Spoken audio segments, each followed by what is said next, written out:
Descent into Darkness, a Call of Cthulhu campaign.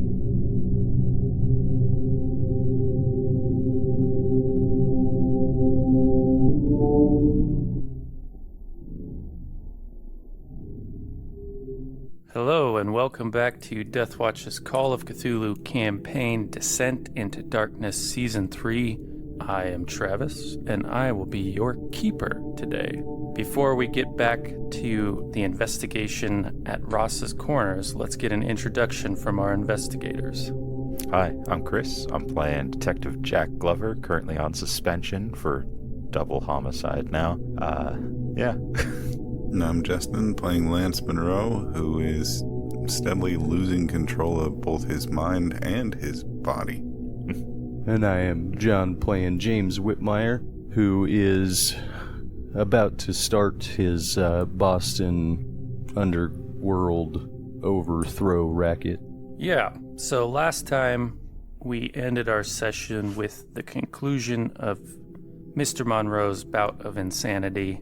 He has been given a sedative and is now sleeping peacefully near a woodshed in Ross's Corner, Massachusetts. But we'll zoom our lens miles distant to a warehouse in Boston, the same warehouse where our investigators all took a nap together and let some kids run guard duty while they had an adventure in the Dreamlands, where Mr. Whitmire is awaiting Lonnie from Drew's crew. You had just gotten word that they had picked him up. According to your guy, they picked him up at a tobacco shop near Fenway Park. They had a little bit of trouble. One of your guys got wounded, but they should be here any minute, boss.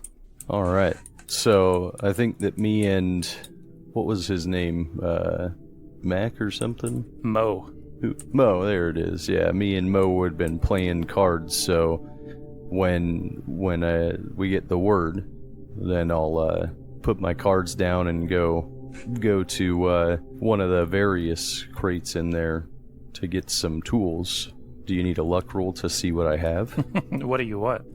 I mean, for the most part, it's pretty mundane. Like It'll be a hammer, bunch of pliers, stuff like that. But I also want a blowtorch. Oh, okay. Do they have? I see. Yeah, they were welding. invented. Okay. Yeah, as they have a version. It wouldn't be like a little hand, like gas handhelds that we have. It'd be similar though. I was looking at chainsaws too. It's the same sort of thing where they were pretty unwieldy, but they had them. All right, yeah. Go ahead and give me the luck roll for the blowtorch. But Whitmire only has the original chainsaw. Man. No blowtorch. I find the top part, but not any fuel. Right. Somebody's been in here. So the guy delivering the message says, he got the telegram when they picked him up, so they should be here any time. Is there any other preparation you want to make, or do you want to skip to their arrival? Can I find an ice pick? Yes. Or a screwdriver? One of the two. Either one. All right, the ice pick, I'll have to make do without the blowtorch. But I will, the entire time, I'll kind of lament that I know I had it around here somewhere, and I'll put whatever parts I do find of it out, just looking for the fuel now. Okay. Yeah, so your guys, there's a hustle, or you hear a commotion outside, and then the single entry door into this warehouse that you've been using as a safe house for a while opens, and Robbie Orr is the first guy, and that's your right-hand man. But behind him is another one of your guys with the arm of yet another one of your guys over his shoulder. They're like helping him. This is evidently the guy that got wounded, and you're kind of shocked to see a blade just sticking out of the top of the guy's head, but otherwise he seems to be okay. And Robbie's like, we didn't know what to do, boss, but Hugo, well, look. So I just brought him here. If you want to give me a sand roll, it is worth a small sand hit if you fail. That's all right, as I'll probably take a couple more this session anyways. It was a 1d2 sand loss. You want to roll that out? 1. Okay. Yeah, so it's just you don't often see a wound like that. I mean, you have in the past, or at least heard about it. Like sometimes you see a guy walking around, it seems like he shouldn't be, but he has that hilt just sticking out of the top of his head, maybe 2 inches of whatever blade was used there. And he's kind of asking Robbie, hey, man, just take it out. Just take it out. I'll tell him, we don't want to take it out just yet, but, wondering if I trust Andrews enough to try to take this to him, because I don't know that they left, but, I mean, with everything that we've been through together, he's never once balked at just helping somebody, so I'll... perform that autopsy on the kid that Stanton shot. He did. So yeah, I'll tell one of the guys, I'll write out a note for a telegraph to send out to Dr. Andrews' house or his apartment and Monroe's shop. Not telling him to come here, just telling him to, wait, telling him to, well, actually, I don't know if I want to give him the address. Yeah, I'll do a telegraph, and it's urgent that they respond back to whatever the closest, or one of the closer, not closest, places that we could pick up a telegraph from would be, and tell them basically go over there and wait for a response. But if you don't get a reply within a few hours, then come back. And yeah, there should be some hooch in the back, though, as over in the corner. Just give him some of that, and, kind of try to keep him as calm as you can. Okay, so before we continue the scene, this will just be an optional thing. If Chris and Justin want to pipe in at any time during the scene, they can do so through the characters. We'll give Chris Robbie Orr, so you're Jimmy's right-hand man. You're pretty down to earth. You are very doubtful about a lot of the things that Jimmy does, but you can't doubt the results. So he has some knack that is beyond your ability to see. Every time he comes up with a plan, you're like, is that really going to work, boss? And, he's New York, 100%. So he's got that type of speech pattern going. And then for Justin, we'll give you Tommy, which is more of a nickname because he favors the Thompson submachine gun that he carries. You don't have it on you right now, but you did pack it down to Boston with you. And you're kind of a sarcastic, wisecracking, half Italian member of Jimmy Whitmire's crew. Or freelancer would be a better way to look at it. But you guys don't have to say anything. I'm just saying if you want to react to anything that goes on in the scene, that can be a vehicle for you to do it. All right. So in come the rest of your guys carrying Lonnie. You recognize Lonnie. They're got his hands bound and they're pushing him along, and his face is all bloody where it looks like they busted up his nose in the struggle. And he gives you a baleful look, Jimmy, as he's hustled into the room. But once they get into the center of the warehouse, they just are holding him by his suit coat, waiting for direction. Yeah, I'll give him a big, genuine smile. Say, Lonnie, as good as you can make it. And I'll gesture over towards the chair that I'd been using to play cards, and say, let's put him right here. Yeah, secure his hands behind his back and his feet or his legs to the chair as well. Yeah, when you get him secured, he kind of sucks up all that blood and stuff from his busted up nose and hawks some of it onto the ground, and he says, so what's going on here, Jimmy? Well, I just got some questions for you, Lonnie.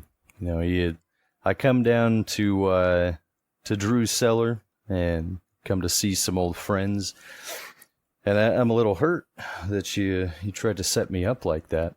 Set you up? Who set you up? What are you talking about here? I don't think it's going to come to as a surprise to you to know that there's a price on my head. Right? Yeah, we heard about it. Well, we talked about it, all the guys Yeah, maybe you did a little more than talk, though, right? As far as I know, nobody was going to make that move. That was up to Drew. Me and Drew, we go a ways back, and I know he wouldn't do it. But as for you, Lonnie, so like I said, I just got a couple of questions. So, who put the price on my head? Patrick Malone. Can I do, would it be psychology? Yeah, go ahead. Give me a psychology roll. Man, not good. You can't, well, I mean, there is one problem. He could be just lying to you with the name and the situation. I mean, there's one incongruency in the sense that if Drew and his whole crew talked about it, why didn't they just give you a upfront warning when you came into the basement, you know? So that name could be wrong. That's not the only person who might want your head. Yeah, I mean, that's the first one that I would think of but again, at least my interaction in the past, he'd rather have me working for him doing some extra shady stuff than, it's a lot of high risk stuff than just have me flattened outright. So, say it's... Lonnie, go ahead. When Lonnie says his name, he's like, well, what do you expect? He tried to have a sit down with you, and then you shoot up the place. I don't even know what you're doing back here. That's inaccurate, but is it? Because that's what everybody's saying, Jimmy. Well, it doesn't matter what everybody's saying. As me and him both know the truth, we'll settle our differences. Unfortunately for you, though, I don't think that's quite right. So, what do you want me, or what could I roll? I guess to see. Do I get the feeling that he does know more? Well, like I said, I pointed out that incongruency in the sense that he claims the crew talked about it. Oh, yeah. And he's saying it was up to Drew whether they did or not. And Drew's the one who warned you off, so apparently Drew was not inclined to do that, right? So there's that one incongruency. If you want to soften him up with a skill roll, you can use any social skill you prefer. But he's a bit of a tough nut to crack at this stage, so you're looking at needing a hard or better. As I'm going to just look over to Robbie and give him a nod, as the soften him up nod, as that's my social skill. Yeah, I'll shrug and punch him with a left. Okay, you should have Robbie Orr there, Chris. His weapons have brass knuckles. You can roll that one, just deduct 1 from the damage rolled. You're not really looking for if you fumble, then something else can happen, but you're not really looking for the success, just the amount of damage. Oh, it's a little love tap. It's a good thing we're not. Yeah. As it didn't come up for me. What was it? It'd be a -1. It's probably in whisper mode. Yes, usually they default there. 2. Yeah, so he, Jimmy, Robbie can really dish out some damage. That's kind of his preferred method, is using his hands, but he pulls the punch on the first one there, but it's still enough to whip Lonnie's head back, and Lonnie's like, Jesus, come on, Jimmy. I'm going to pop him again. Okay. You don't, he used the Lord's name. Oh, nice. Yeah, so I'll aim for the gut, like the solar plexus on that one. Yeah.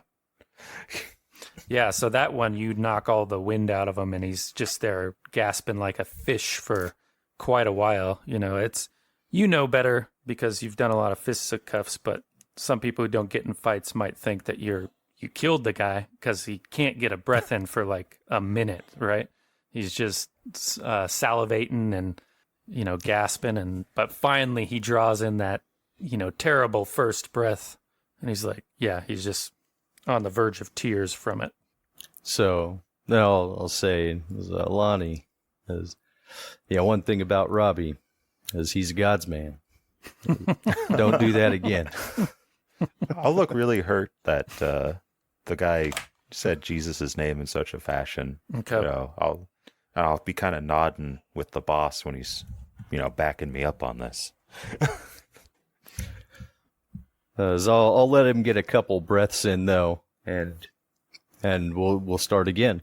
So as you say that you and the crew you and Drew and the rest of the crew talked about it, and you whether you all or Drew himself nixed the idea, is why not come out and tell me when I was over there a few days ago? God's honest truth, Jimmy, that's what happened. I didn't know what Drew was going to do, so I didn't want to give it up. And he didn't give it up when you came down, so maybe he's planning a move. I don't know.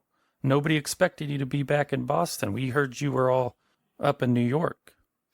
Yeah, go place to place, but you really expected me to believe that my best friend in Boston, Drew, is gonna give me up for what? What is it? $1,000. $1,000. You don't think Drew's got more than enough incentive with the work me and him do together for more than 1,000?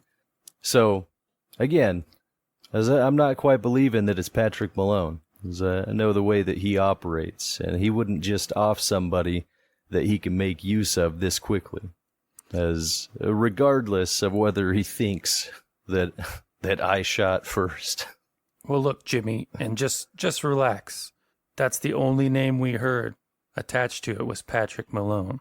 You can give it another psychology roll if you'd like. No. You can't. He's a tough read, but...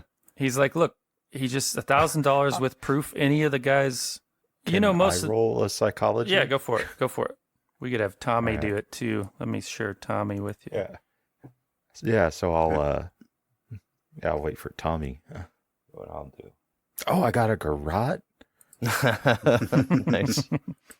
Yeah, I have a complete random character make it. So you have a full character, but it grabs the skill list from a random table. So you'll get like the weirdest set of skills.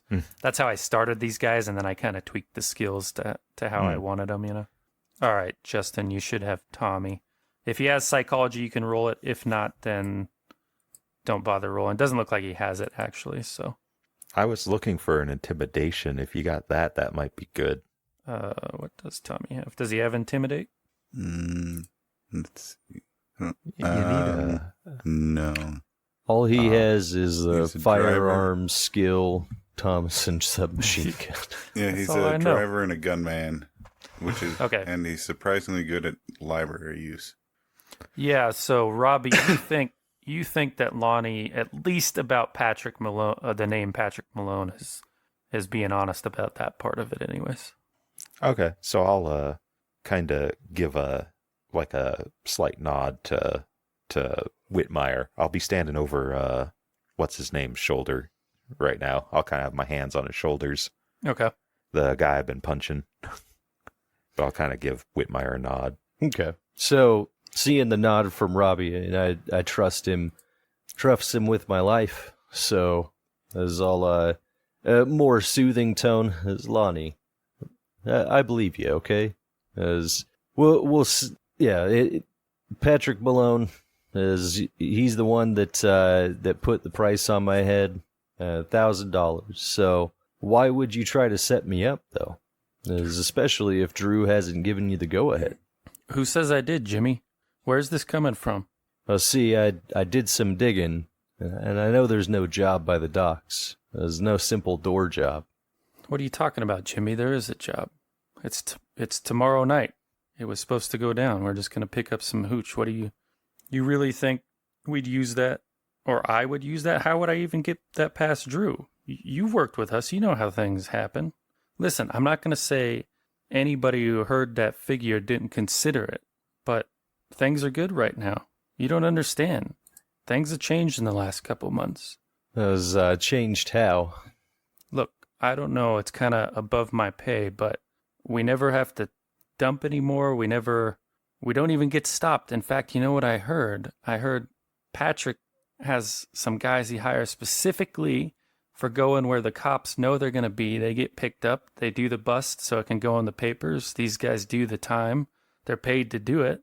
And that's how it works. The rest of us, we don't even have to be on the lookout as long as you're playing ball. And that was the job. The guy who's holding this hooch is not playing by the rules. So we're just going to go liberate it and run it through this new system.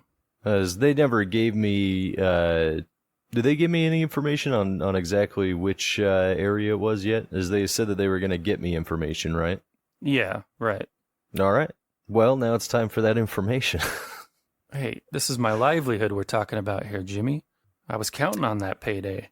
Yeah, as well, you know, I'm out a few bucks as from having to, you know, bring in all the boys around, right? Now, I'm sure that they would like a little extra payday for making their way down here.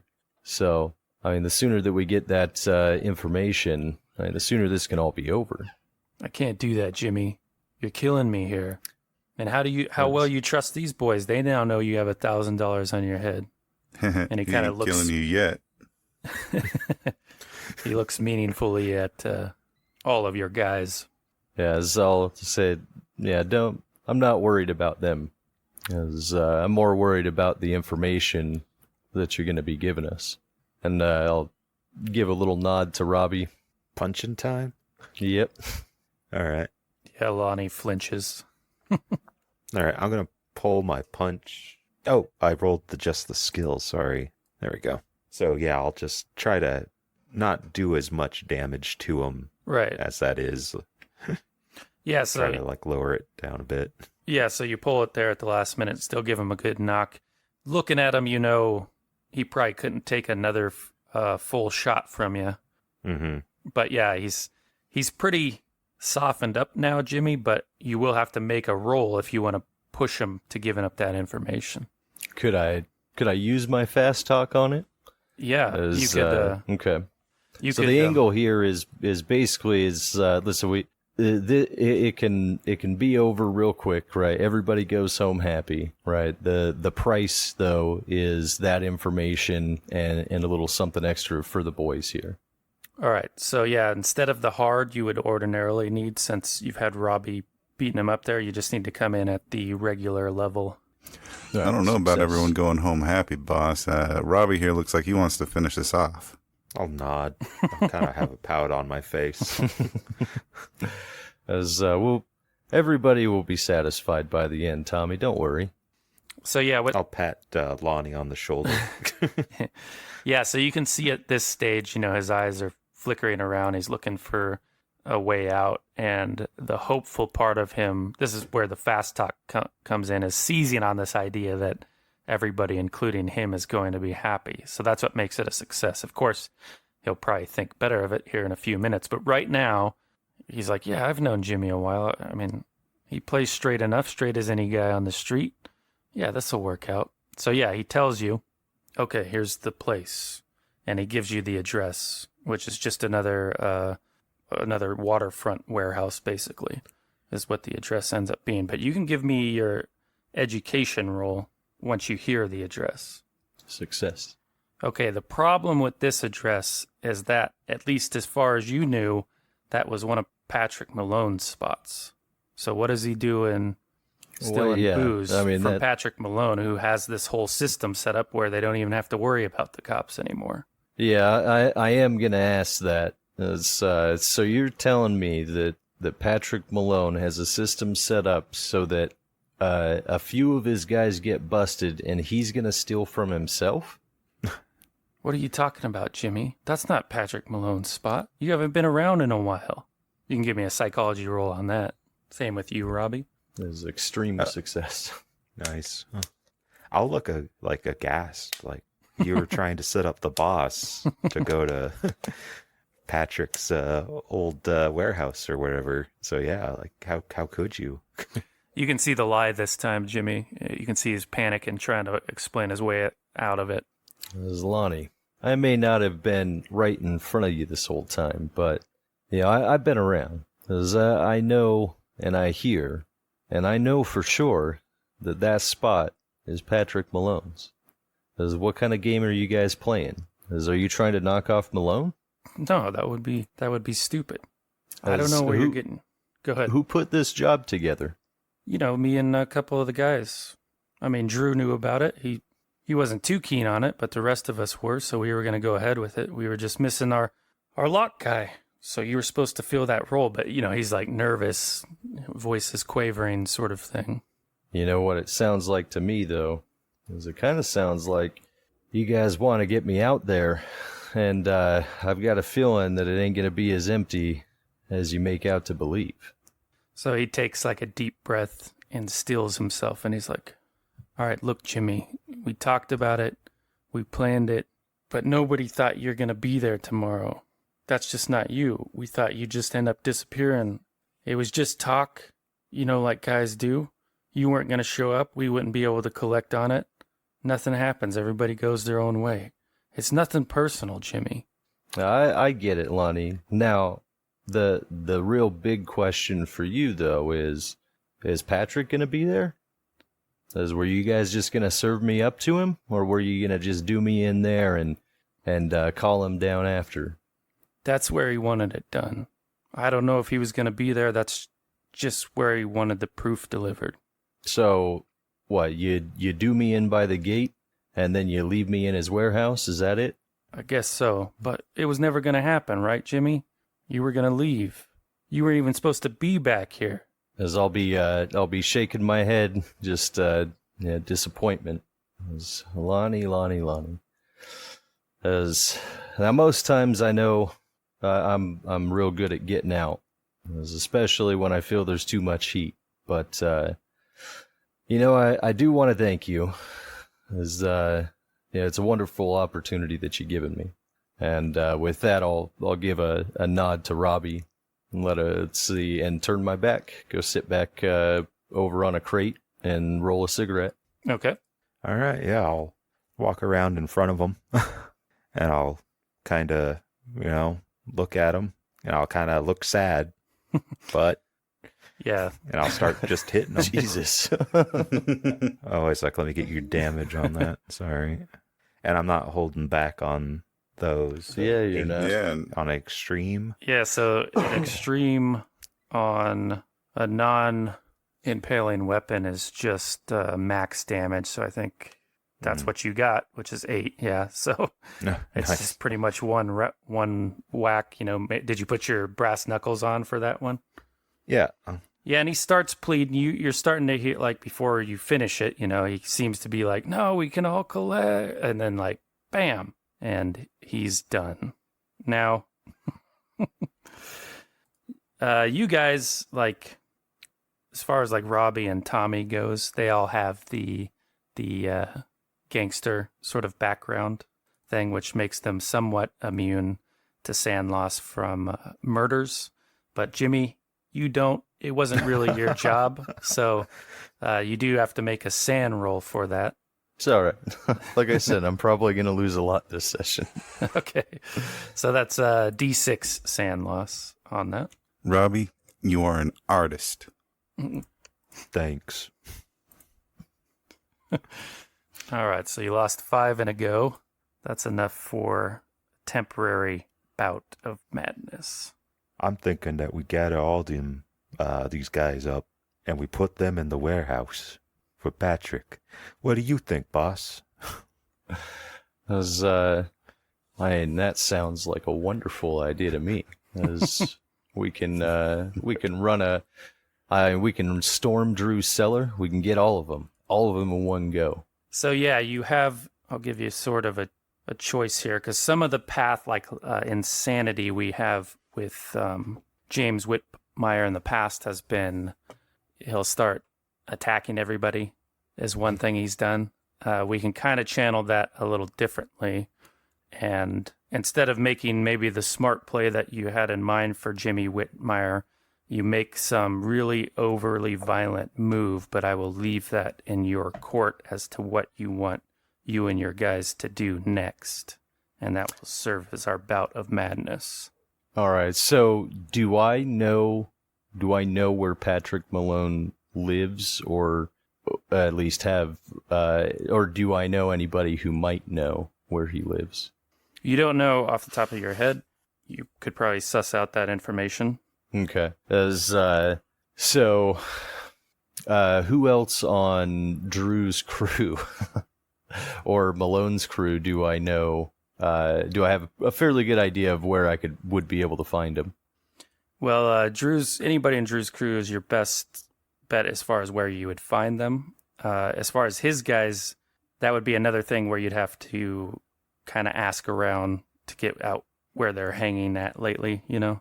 So Drew's crew is one where you don't have to have a roll. You could just go right to them, start busting heads, as is a requirement of your bout of insanity. Or you can hit the street, try to get some information on where Patrick and his guys have been hanging out, or somebody who works for Patrick. To think of how the organizational structure is, I mean, you have Patrick and his close-knit crew, but then he does a lot of contract work out to people like Drew's crew or individuals like you in the past. So they're not like an ethnic mob or anything like that. Okay. So I'll go, or I'll stand up and tell Robbie that, Robbie, you are not only an artist, you're a genius. As I'd say we go and sweep up the rest of Drew's crew. As all right. Finally, a little fun for Tommy here. All right, so the other part of a bout of madness for this type of one where the principal investigator is on his own is that you get a summary of it. So we'll have to fade to black with Jimmy Whitmire for now as he's on the warpath heading to Drew's crew in the basement, and we'll find out what happens when next we get back to him. So we'll switch from there over to the Ross's Corners investigators. So that's Jack Glover, a unconscious Mr. Monroe, and I guess that's it. Dr. Andrews is tending to him. Sorry, go ahead. Dr. Call? Yeah, Dr. Call's there as well. Did you want me to use him again? Sure. Did I take him away from you? You still have access to him? Monroe's probably still talking while unconscious. What's he saying? He's probably just mumbling about other people. I should have stuffed Monroe's mouth with his own flyers.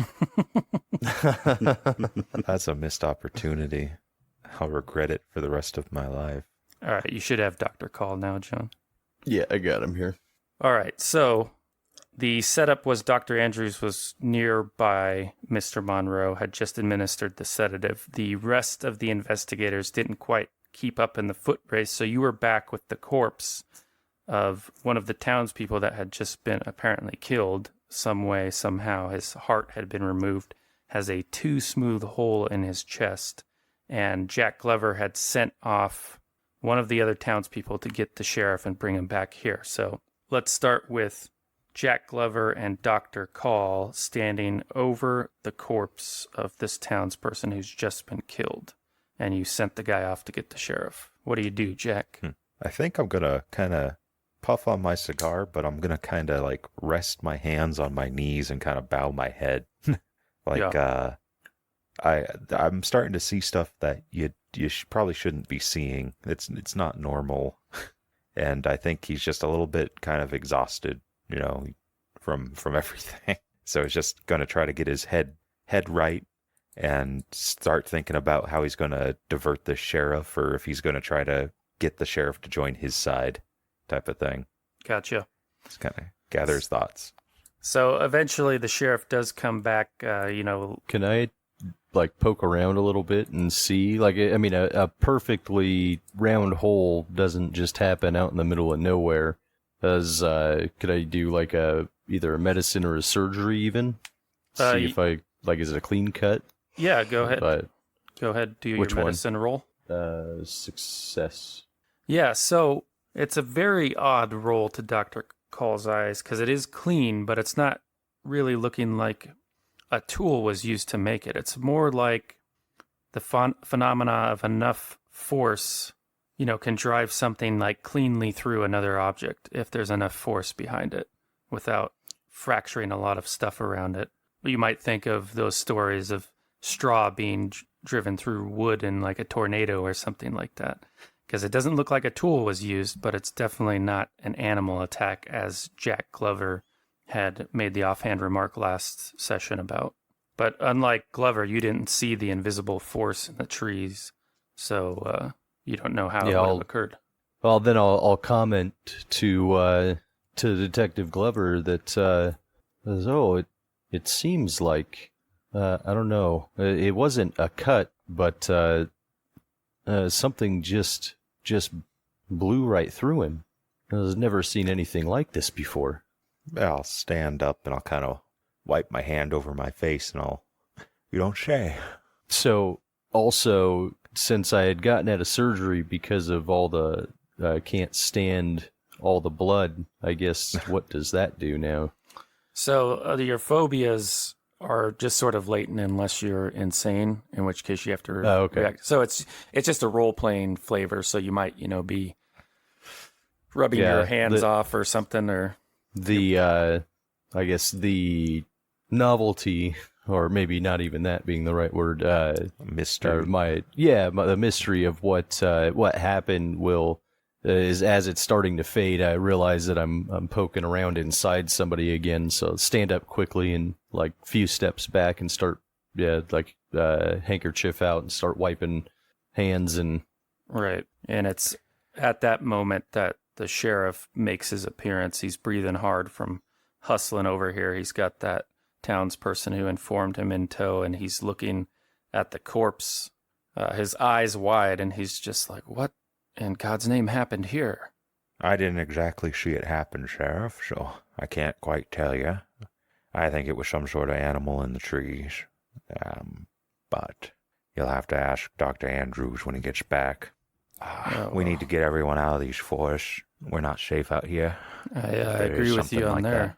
I ain't much for packing a lot of weight these days. Can I get a hand from one of you to carry the body back? Yeah, Sheriff. There's a church not too far from here. We can, I guess, set him down there and figure out what happened there. All right, why don't you grab his legs there? Yeah, I'll grab his legs.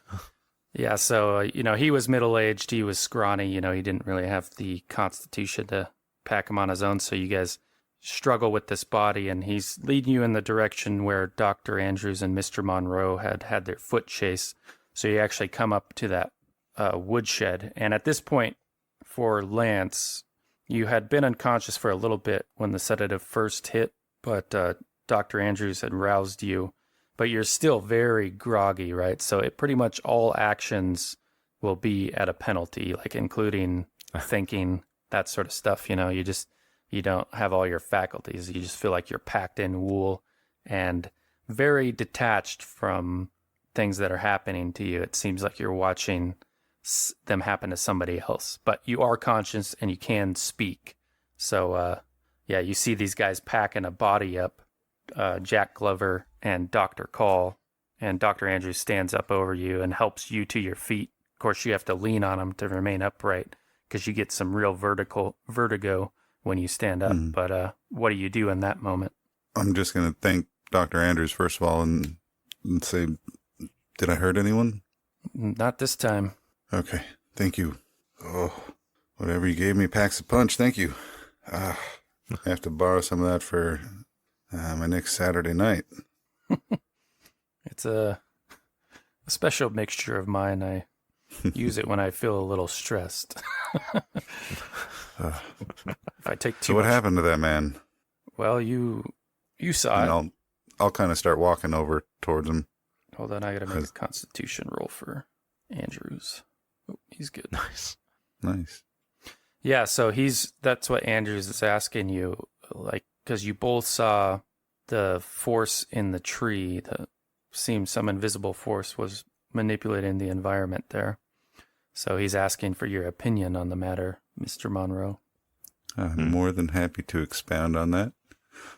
Well, it appears that we've had a bit of an intervention from the jinn on this party, or whatever it is, this spirit that's been harassing these people and has been tormenting Mr. Merriweather for many years. Judging from the shape of the wound, I only got a glance at it, but it sounded almost exactly like the wounds that Whitmire and Glover found at the house and down at the train station. Apparently this thing can manage to strike completely unaware. I think we need to find some way of protecting ourselves. And the faster we can get that glund fluid to make it visible, the better. Well, it looks like we're about to have mixed company here, so we'll talk some more about it later. I think I want to get a look at this body if I can, and maybe I can figure out something about that, because you remember there was some evidence left by the larva in Peru to the nature of what had happened there. Maybe will be the same thing. I don't know for sure, but that will be my plan. But he goes quiet as soon as Jack Glover and the sheriff walk up with that body that they're carrying, and Dr. Call behind. And it seems like they're angling towards a church. You can see the steeple of it off in the distance. It's just like a Presbyterian church that you passed on your way out. You know, one room, one spire with the cross on it, and double doors on the front. That sort of classic look is where they're heading. I'm going to kind of stay back a little bit away from the body. You already took the sand loss for it. I know, but yeah, just from Monroe's Doesn't standpoint, mean he's like got to go play in it. Yeah, it's something that disturbed him enough that it triggered something in him. So he's I think that Dr. Call will suggest that or request that the sheriff allow himself and Dr. Andrews, though, to look over the body, seeing as how we're medical professionals. But his goal is to ingratiate himself further with the group by securing this glund fluid. Okay. He's always striving to be accepted by these great noble men. Yeah. So Andrews asks about, any family that he has nearby, and the sheriff says, no, as far as I know, Ralph here didn't have any family, because Andrews is trying to get the okay to do a more thorough examination. And I suppose you would too, if Dr. Call is concerned with those things. Oh, that's of course we would need permission to to do this examination. Yes, as permission. No. Extreme circumstances may call for us to study this, though. Yeah, he didn't have any family, and I'd say your examination is fine by me if it helps us get to the bottom of what happened to him. But why don't we get him up here in the church first? And you probably know, Dr. Call, that it's fine by Sheriff Hooper because he doesn't know what goes into a medical examination, the how the body is cut up and whatnot. He just assumes you'll be looking it over. So, but yeah, you guys are heading up to those double doors of the church, and he kind of nods his head at somebody to kind of come up and open the doors for him and Jack. Dr. Call can do that.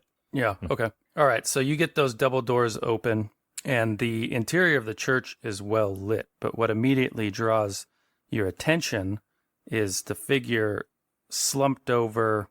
There's like a writing desk in the corner. He's just laying there slumped over it. Looks like the minister. He's still wearing the clothes of a minister, that black suit, and there's a broad-brimmed hat set on the desk, but he's slumped over it. And you immediately get the hairs on the back of your neck raised when you see that, Dr. Call. Is the smell, or has it been here long enough for the smell to... You don't smell any decay. Okay. As I'll glance nervously at the sheriff and go in and call out, Father, can we use the church to examine as I step closer to see? Yeah. So you're coming in behind him, Jack, with Sheriff carrying this body, and you were focused at first on your task there, but you also catch sight of this slumped figure at a desk, and he's not responding to Dr. Call. What do you do at that point? I'll quickly kind of maneuver this corpse that I'm carrying over to the like a nearby pew or something and lay it down. And I think then I'll turn to the sheriff and I'll be like, we probably shouldn't let anyone else from the party in here right now as well, Sheriff. Yeah, they're all kind of gathered around outside. A few of them are trying to head up the steps at that moment. So, Sheriff looking even more alarmed than he was. Yeah. He goes through the doors and he's like, give us some room, folks. Sorry, I cut you off a bit there, Chris. What'd you say? I was just going to, like, this is your place, so it's your show, Sheriff. I don't want to step on any toes. Yeah, so he goes out to address the people there, and he says, hey, look, let's give the doctors a chance to look this over. I'll get some information about this animal attack to you as soon as I get it. Everybody just go home. Thank you for helping us search. You all have a good night now. And you get some disgruntled people, but they start to thin out a little bit. What are you going to do, Mr. Monroe? You're kind of at Dr. Andrews' mercy there, but you can... I'm going to be trying to stay outside the church. Just kind of lean my back up against the wall, and I'm going to be talking to myself. Just get it together, Monroe. Just get it together. You don't want to end up like your parents and your grandpa. Just get it together. You got to hold yourself together. Worse. So yeah, Dr. Andrews sets you down so you're sitting on one step, sort of resting with your elbows on a higher step, and he just cautions you not to stand up too fast. If you decide you have to stand up, better just rest here, okay? I'll just kind of nod. And he heads inside. Then while the sheriff was talking to him, I'll kind of nod over to Call, and I'll see if he'll follow me over to the Padre. Okay. I'll go check him out. All right, Call. Yeah, I'll continue forward and see what I can see. All right, so when you get right up to the desk, you do begin to smell blood, but you don't see it when you're standing on the opposite side of it. You just see the figure slumped on the desk. Exiting its back, right? No, there's nothing exiting the back. Okay. That force had moved all the way through that Ralph guy, correct? No, it didn't go all the way through. Oh, it just went enough, Scooped him. deep enough in to scoop the heart out. It's almost like I'll give Detective Glover a kind of a helpless, worrying look, and reach out to pull the father back in his chair so I can get a look at his chest. Okay, so when you touch the body, it's stiff, rigor mortis is set in, so you can give me a medicine roll on that. All right. Success. So you know that basically this means that this guy was killed at the earliest 3 hours ago. So when you push him back, there's a little bit of a struggle to get him back, and some of his limbs kind of stay in the shape they were in, and you have to keep pushing him, and there's like these sort of like a bone popping sound when you get him into the right position, but you can see the telltale sign of the hole in the father's chest, and you would guess that the heart has been scooped out there as well. And he has a cross clutched in the hand that was hanging down out of sight, and just a shocked look on his face as his last facial expression. Oh dear. I've never seen anything like this before. Is this the doing of the djinn? Because I know about the djinn, right? Yeah. Okay. That's what Monroe and Andrews tell me, and I began to believe it. I think it's more important now than ever then, and with that I will go and I don't know, did he have like a medical bag like Andrews did? Yeah. Okay. Yeah, so he'll go and get into his own bag. And do you need like a luck roll or anything see if I got some vials? I should have a syringe, but yeah, I don't know if it's the right type of syringe to get Glund fluid. Yeah, you have syringes, vials, scalpels. All right, then he will harvest the Glund fluid from Ralph. Cotton. Sorry, go ahead. I was going to say, while he's doing that, I think I might see if I can, I don't know, I'm thinking I might think that the sheriff knows something's going on, and he just is either inept or turning a blind eye to it. Yeah, so you don't have catch this up. many corpses. You catch up to him, and as he's closing those double doors to the church there, and he says, "So we got to figure out what happened here, and quick." Well, I think my companions, they might be able to talk your ear off about what they think's going on here, Sheriff Hooper. But I'm wondering how long you were just going to sit on all this. Sit on all what? You had to have known that there had to be signs that these type of killings have been going on for a while. Which they just type started up, right? Excuse me, sir. This is the only killing that I know of. You haven't been finding any animals around with the heart scooped out as well? Well, we see roadkill every now and then. You know, Mitchell was talking about some of his cattle being mutilated, but I'm not sure what Whole you're lot of getting strange at coincidences, and you Sure. were just going to keep sitting on it. here. What are you talking about, Mr. Glover? I'm sitting on what now? I have 2 people just died today. You've had a whole lot more than 2 people. When was the last time you saw a hobo around here? Well, I clear them out when I can. When was the last time you cleared them out? Guess it has been a little bit.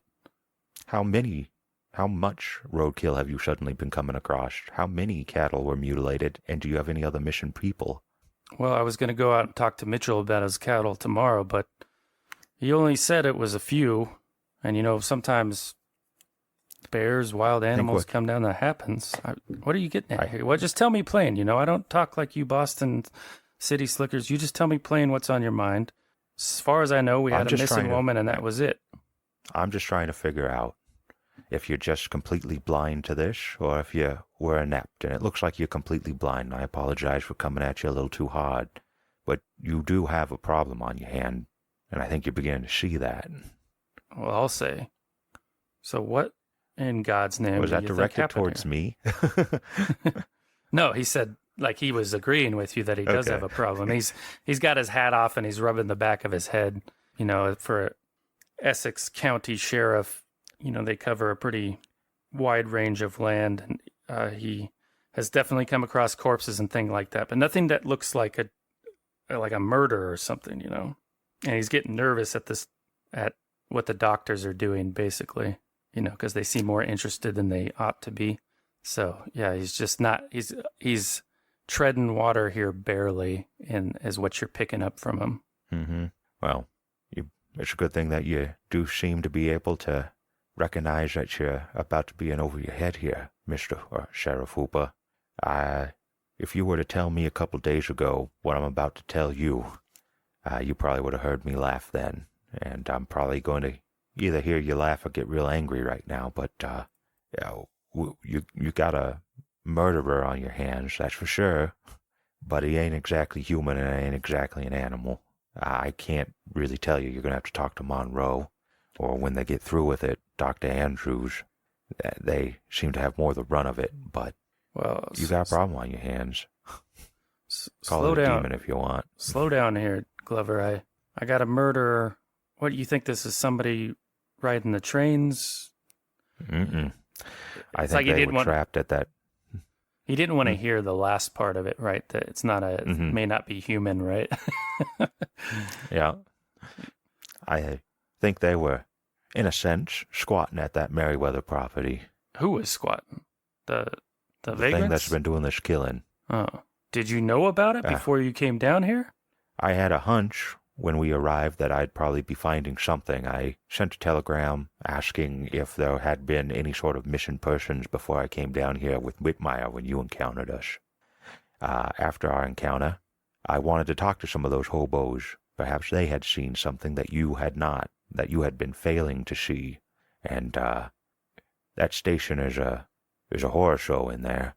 I don't know if it's still there, but I'm going to guess it is. This thing doesn't really seem to care whether or not it's leaving a trail of corpses. So It's a horror show in that station, Sheriff. there's more bodies at the old depot? You When got a did you mountain of find that corpses out? in this little town. Right after we talked. I wanted to go investigate. I wanted to go talk to the vagrants. See if they had seen anything. Unfortunately, I saw more than I wanted to. Why in God's name didn't you tell me after you saw it? Yeah, I know how small towns work. It's nothing against you guys, but the 2 out-of-towners decide to show up out of nowhere and find a mountain of corpses in an abandoned train depot. And then what? Oh, a genie did it. A demon. Or some sort of monster. All right. Go ahead and throw out a persuade or charm roll at that point, Glover. Charm 65, Persuade 63. I think Persuade fits more. Okay. I'm not exactly charming. Push it. Yeah, if you want to. You'll just get a bad reaction from, because there's a logic to what you're saying, and it's whether or not he accepts it, right? Mm-hmm. The small town outsiders show up and now there's problems. Who gets blamed? Yeah, that's logical. So it's just about selling it to him or not. Hey, look, if this goes sideways, we just get 3 corpses worth of gun fluid. So, Right. It's all good. come on. Oh, no. Oh. He's like, you know what? Maybe there is something to that. Maybe you folks do have something to do with that. You know, why doesn't everybody just have a seat until I get to the bottom of this? You can see he's starting to lose his temper. He's in a panic, though, but let's pause there for a moment and go outside to where Lance Monroe is sitting, watching the townsfolk depart. Most of them have gone. Only a few hanger-oners are gone out to the road that runs by the church and are waiting around to hear what the sheriff's going to say. But give me a spot hidden roll while you're sitting out there. And your vision is a bit blurry, so there is a penalty. Penalty, all right. Or let's just do the hard level. Sorry, hard level. Hard spot hidden. Nope, not even close. Penalty might be better. I'll take the penalty. Well, either way, I would have failed. Oh. All right. So, yeah, you see one of the people out in the road pointing at something back across the field, but you can't make it out. There's a couple things working against you. Your vision's sort of swimming. Your eyes, it's like a real effort to keep your lids up. And also the light is dimming as night approaches. Yeah. But they are pointing and making... Go ahead. I'll be rubbing my temples. And is there anyone nearby that I might be able to shout at? There were some folks in the road, and it looks like one of them was pointing off down at the field that you guys had passed through. Okay, I'll kind of shout over. Is everything okay? Did they find the girl? Yeah, everything's fine. My son just thought he saw something out in the trees. What do you think he saw? Well, what'd you see, boy? Tell him. And so he's like, look, right there. He's trying to point it out to you, but again, your vision's just not working unless you want to push it. But he's like, there's something, I think, up in the tree there. I see the branches moving anyways. Could Monroe's heightened state, or diminished state, I guess, depending on how you want to word it, could it have potentially aided him? He's in a near way. a dream. Yeah. Yeah. Well, yeah, I guess if you want to expand on that a little bit more, you mean like a different skill might come into play here? I don't know. It's just like he's not quite within like the realm of normalcy right now, right? He's slightly on the edge of sanity as well as being slightly drug-induced to sleep. Yeah. Yeah. So kind of feeling the need to either move or just lay down. I'm going to, that feeling, I'm going to stand up and kind of walk over and kind of kneel down next to the boy and say, here, point it out to me. What is it you're seeing? All right. Since you get closer, or you're attempting to get closer, you can take another crack at it just at the regular level, but you do have some difficulty getting over to him. It's a little bit of a walk for somebody in your state. So go ahead and shoot out a Constitution roll for me. Okay. Here we go. Oh, that was a hard, but yeah, I still would have epically failed it. Well, your legs are just jello when you stand up, so you sit right back down on your butt. And you think you might be able to crawl over there if you're that insistent? Yeah, I actually will crawl over there, which has got to look quite the sight since I'm in my suit. And old cowboy boots. Yep. So yeah, you start crawling over to this kid, and he's like backing up from you a little bit. This guy is awful strange. And the dad's like, hey, do you need help there, sir? Like, are you going to be okay? It's all right. I'm a little woozy. There was an animal attack, and I saw something that's making me a little nauseous. I'm having trouble. I'm a little bit of vertigo. It's nothing. What is it the boy saw? I'm a little bit concerned that this animal might be the thing in the tree that he's seeing. Well, I'm pointing it right out to you, mister. Just look right there. It's still there. You can see it. Nice. Oh, yeah. So, yes, you see what you saw earlier, which is some invisible force bending these branches down. You could almost, in your mind, imagine like a very large bird has settled atop the uppermost branches of one of these trees. Okay. Yeah, I'll tell the boy and his father, you best all get inside and grab anyone else that you can on your way. I don't think it's safe outside right now. But the sheriff said we couldn't go in. Just find somewhere to go inside. Don't go in the church. Go in. No, sir. No, sir. Whatever attacked that man is still out there, and it'd be best that you all get inside. Listen, I get the feeling you're not from around here. Nothing's going to come up on the road like a, we're okay. Maybe if you want to go inside, that's fine. In fact, why don't you do that, mister? I'm kind of getting a weird vibe from you. Yeah, I'm going a weird feeling. Start working my way towards the church, but I'll tell them, yeah, make your way back home. It's not safe out here. But I'm going to be keeping my eyes on that spot to see if it moves. I just imagined you as a really weird horror movie trope of the person that gives warning, the crazy guy that gives dude in a bright suit, cowboy boots comes crawling up. You want to be getting out of here now, people. Yeah. And then he crawls away. And of course, he's an out-of-towner too, so no one knows. Well, actually, he's the new owner of the creepy farm on the outskirts of town now. So he just crawls back into the farm. All right, Dr. Call, you are looking over these bodies, or at least that's what it appears, but you're trying to get the Glund fluid. So you can do your surgery or medicine to do it. You think you can just tap right in at the back of the neck there. And glad I chose surgery, because medicine would have failed. Yep. Yeah, so you make a practice incision, you tap into, actually the spine in this case, it's the same fluid that flows along the spine and into the brain. And it's not necessarily a clean operation with the tools that you have, but you are able to capture a lot of what's coming out, It's just a clear looking fluid. No odor that you can detect, but yeah, you're getting it in these vials that you have. Just sort of like so I'll take those and store them in, I'll tell Dr. Andrews that it might be better if you keep these in your bag. Hey, Dr. Call, I know we need that, but you don't think they're going to have a question about that wound? No, I'm sure that we can explain it. I mean, we're going to do an autopsy, right? Yeah, I suppose you're right. Okay, carry on. Then I'll grab out the wood axe and start hacking limbs for the autopsy. Yeah, one of those too. So, Jack, you hear a thump at the church doors, like somebody thumping. You can actually pinpoint the sound coming lower than if somebody were standing to knock on the door. So, and the sheriff, Oh, sorry, go for it. He just looks over at it wildly, and his hand goes to his revolver on his hip. Yeah, I think at this point, Jack kind of has his hands up, cigar kind of smoldering in the right hand, and this is more of a, like I'm not meaning you any harm here, Sheriff type gesture, as opposed to like hands up type thing. But I'll kind of look over at that door and then over at the sheriff. I'm going to go answer that door, and you think about what I told you.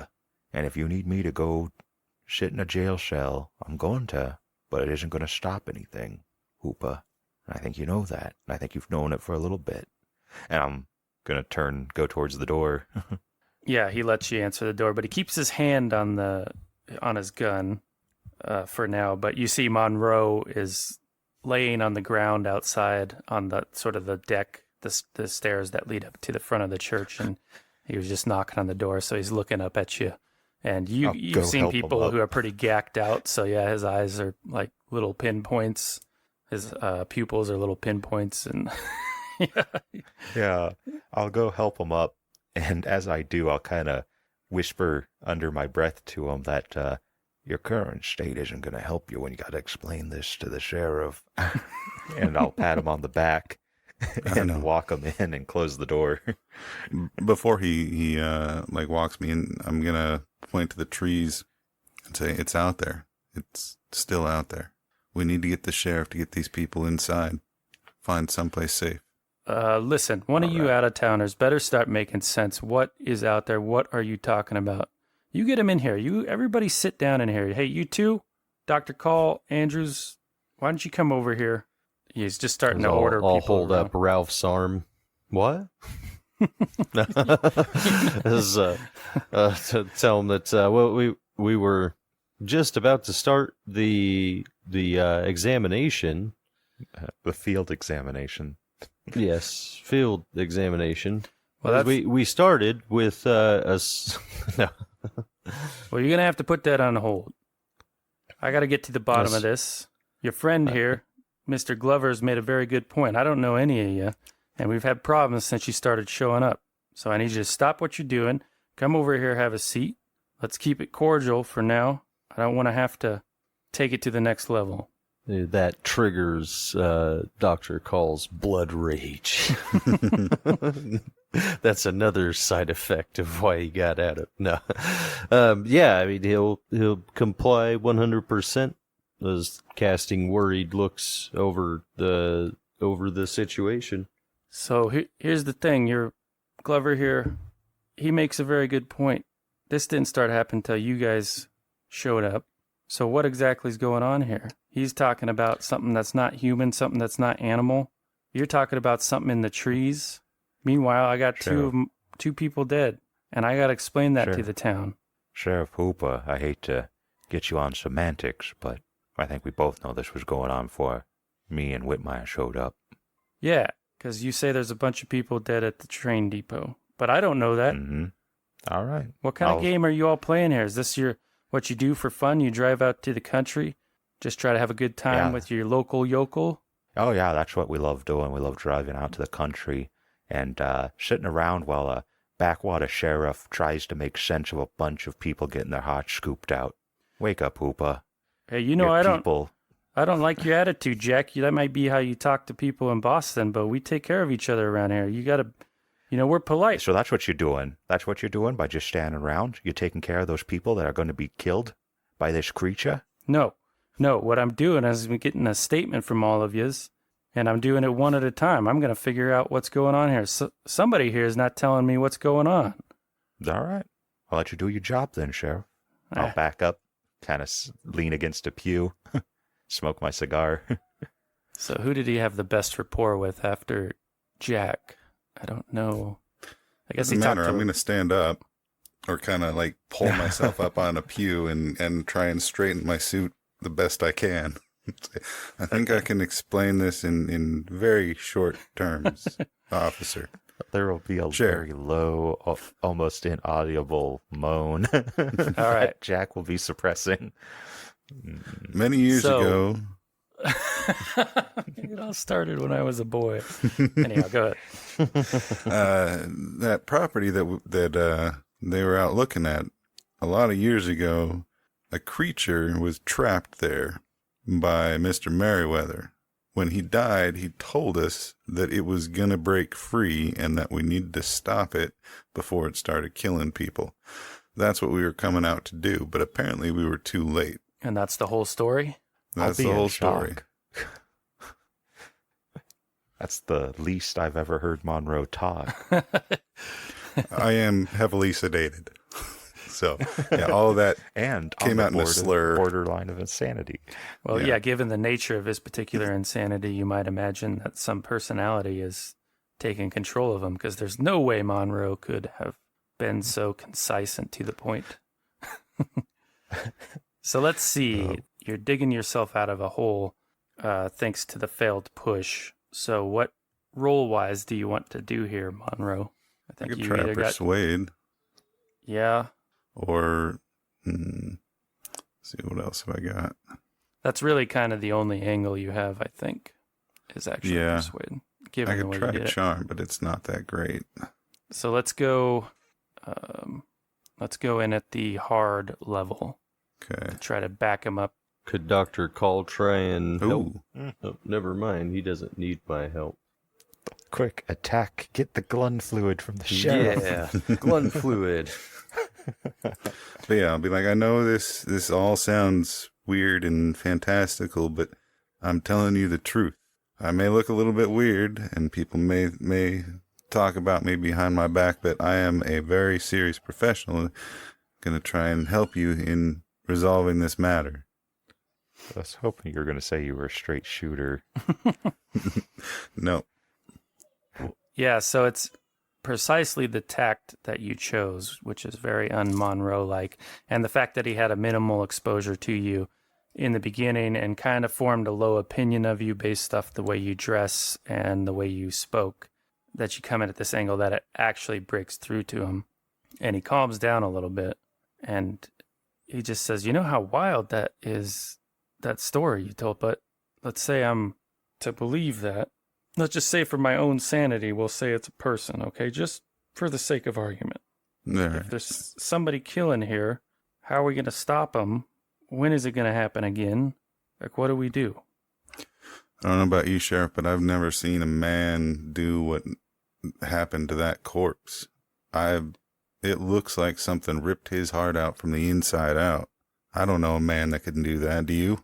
No, I don't, but I'm asking you to please stop bringing that to my attention. I just want to know how to stop it from happening again. I don't want to make a Then sample. you try and keep the people of your town safe and let us do what we need to do. Yeah, he's just like, Lordy, what do I do here? And he goes off to one corner, rubbing his chin, trying to sort it out, which sort of gives you guys a moment to talk amongst yourselves. But give me an intelligence roll, Dr. Call. Oh, Barely a possibly. success. Yeah, we are succeeding. I'm by the worried skin of about our teeth. the sheriff you did. noticing the hole for the Glund fluid You extraction. did just the bare minimum of intellect and So, with only 2 bodies that you've examined yourself, it's hard to make a pattern, obviously, but for the sake of the argumentation in your head, you have these 2 bodies, the father who was killed anywhere between 3 and 36 hours ago, because that's how long a state of rigor mortis lasts, and then you had this one killed more recently. It would be useful to you to know if there was another body, in what state that was in, because then you'd be able to develop the timing, at least that's how you were trained in medical school, to determine that. So a body that had been killed before the father? Yeah, if you saw more bodies, you could see what the pattern is, Ah, okay. I see what you're saying. Or if you got the information on the state of the bodies, you might be able to ballpark it. It's just something Well, you're thinking no. about. he knows that Well- the woman went missing, and so we're searching for her. So he would just need to know when she went missing. She was before, Right. at the very least, she was before the guy who just died for sure. Yeah. Yeah. As well, she was missing. Didn't they say that she had been missing for like a day? When Yeah, we were I think coming since Saturday, because Friday, Jack Glover, he telegrammed down to Sheriff Hooper to see if there was anything odd going in the town. I think it was under the pretense of a crime survey for, state database or something like that. And he got all clear. Now, when Glover and Whitmire came down, they heard about a missing woman. I believe that was the next day so that would have been Saturday. And then Glover knows, and Whitmire, I suppose, that all of the bodies in the train depot were decayed. So you're looking at outside of that 36-hour window after death occurs, where that stuff starts to set in. So, and Andrews is kind of thinking when you ask that question, he says, so if you remember Merriweather's letter, he said the gin would be weak at first, but it would go stronger and travel further afield. And if we're to take everything Merriweather said at face value, this thing was freed upon Merriweather's death on June 16th. So that's the window we're looking at. What is today's date? It's August 21st, 22nd. My God. This thing has been murdering for over a month. But anyhow, And so you never noticed. with the 3 most recent that you know of, that would be one on Saturday, missing. Let's presume she was killed by the djinn. Father here killed sometime in the last day. Maybe since he's still here, it was yesterday on Sunday. And then the most recent, this townsperson killed during the search, which was just less than an hour ago. So those are the things that kind of come in the intelligence roll, but I'll let you carry it on from there. And are we trying to establish pattern of frequency? That's what you were thinking about. Okay.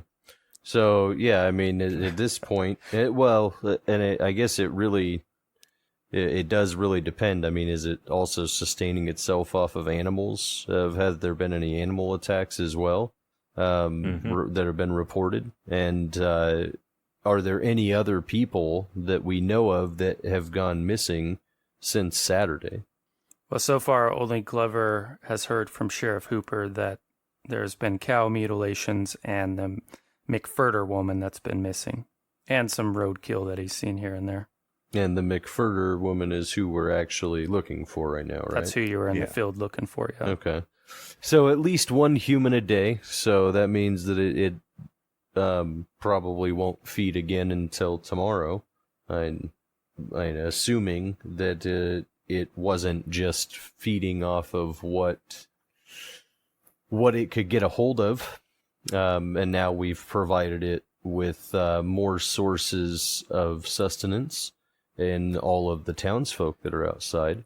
We also don't know its range, but we've definitely for sure brought the townsfolk within it now. Yeah, was there any sign of roadkill, I guess, outside of, or like how far outside of town did that usually start popping up? Did anybody mention that? The sheriff didn't mention it specifically, and he's off in a fugue trying to figure out what he's going to do about all this. So it's just well, how far away are we from the house? From where you are now, although you've never been out to the house, although Glover could verify it, you're, say, on the same side of Boone Road, which is the road that kind of splits through the middle of town, and then when you go on a little bit further, you'll get out to the house. So you're on the southern side of that road, which is where the house is. But it's maybe like, I want to say it was 45-minute drive from town to get to the house. Mm-hmm. Or no, not even that. It was like 2 miles down Boone Road. So when you guys took the car there, it wasn't, it was maybe 10 minutes going at the speed you went. Okay. Well, I will whisper, or I guess just lower my voice to the group and say that I believe that the Jinn, if it doesn't already, will soon have access to the majority of this town. And as of right now, it most likely is only feeding off of one person a day, but who can say how many people it will feed off of if it has the means and the access. Glover will kind of scowl and look towards Monroe and like, do you guys have what you need to stop this? As we just secured some gun fluid, or Glun fluid, which is now in Dr. Andrews' bag, and I believe that was all that was missing. And I'll questioningly look at Monroe. We do need to find a piece of amber to lure it and trap it. Well, but I mean, we may amber, find one at the house. Well, we may. And do we have everything though to perform the ritual if the amber is there? We'll need to head back to my shop and or to my museum and get the books that outline exactly the details of what we need to do. But other than that, yes, I believe we do. All right, I believe that we can secure some amber in Boston. I would be surprised if we couldn't. All right. Do you think that the sheriff will, I'll look over at him, will be willing to let us depart? So it's with that question that the scene will have to fade to black for today, and we'll figure out what will happen next time. Thanks for playing, guys. Appreciate it, as always. Thank you. Thanks, Thank Travis. Are we going to open with what happens with a blood-spattered Whitmire next time? Yeah, I mean, we'll see, but I'm going to have a...